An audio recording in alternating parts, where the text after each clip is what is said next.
Our world has undergone many changes in the last century. We've made advancements in the medical community. Human equality is on the forefront of social justice battles, and we're now connected with the entire world via the internet.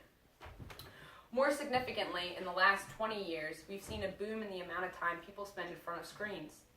Gone are the days of your family gathering around the television for an hour of entertainment. Instead, children are growing up in front of tablets, television screens, computers, and iPhones. They rely on them for entertainment, social interaction, and they've even replaced the trip to the library. But how does all this time in front of a screen affect a still developing brain? Modern technologies have created an increase in behavioral and psychological problems in children, while at the same time aiding in their focus and learning abilities. Next slide, please. According to a study done by the Kaiser Foundation, children spend an average of 7.5 hours a day in front of entertainment technology. In order for them to spend this much time in front of a screen, they have to be sedentary. Chris Rowan of Huffington Post says that children need 2 to 3 hours of active play each day in order to achieve adequate sensory stimulation. These crucial sensory stimulations involve hugging, touch, and play, and without them, you can't develop planned movement patterns, and your cortisol, adrenaline, and anxiety levels will be raised. Without those crucial sensory stimulations as well, you get overloaded with auditory and visual stimulations, which can lead to permanent brain impairment and a constant heightened state of stress and anxiety levels. This is known as displacement theory. Sandra Hofferth of Child Development says. Displacement theory is when media displaces important developmental activities. Along with this rise in technology, we've also seen a rise in obesity and sedentary lifestyles. 1/3 of children are overweight or obese, and adults are falling into the sedentary lifestyle as well.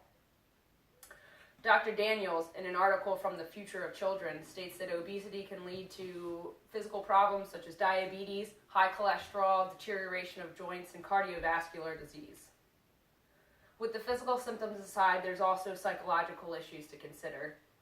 With ADHD on the rise in our youth, we have to wonder if technology has played a part in this cause. Sandra Hoffer says that children who suffer from ADHD are 2 times as likely to have a television in their bedroom than children without ADHD. Depression is also on the rise in our youth, and this could be due in part to a child's brain being rewired to become addicted to dopamine. Every new character unlocked in a video game, new level achieved, and new boss beaten releases dopamine. It's the same reaction that a coke addict has when he snorts cocaine. Overused dopamine pathways, even minuscule, drastically affect the feels and function of a child. The simple answer to this would be to detox your child from the amount of screen time they have and put them outside in nature to have green time. Next slide, please. On the other end of the spectrum, there's many benefits to this new technology. Jim Taylor of Psychology Today says that video games enhance peripheral vision and reaction times as well.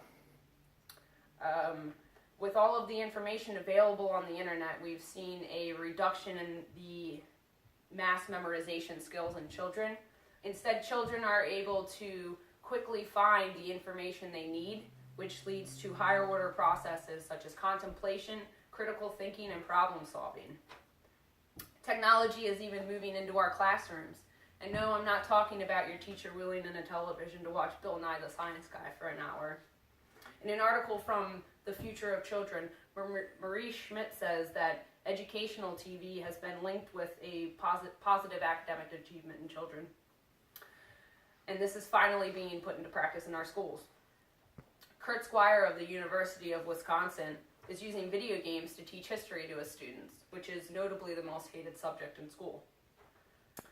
He's focusing on a game known as Civilization 3. And while the average 12-year-old doesn't delve into topics such as monotheism, monarchy, or metallurgy, Civilization 3 allows the user to take a civilization 6,000 years throughout history and become immersed in those ideas. I, for one, wish my teachers were as forward-thinking as Kurt Squire and brought video games into the classroom. With all things in life, there's good and bad. And while we don't plan on getting rid of our technology anytime soon, we have to learn to embrace the good with the bad. Now that we know the negative side effects of too much screen time, we can avoid them for our children in the future and focus on how to use this amazing technology for our benefits. Thank you. Nice job. Good job.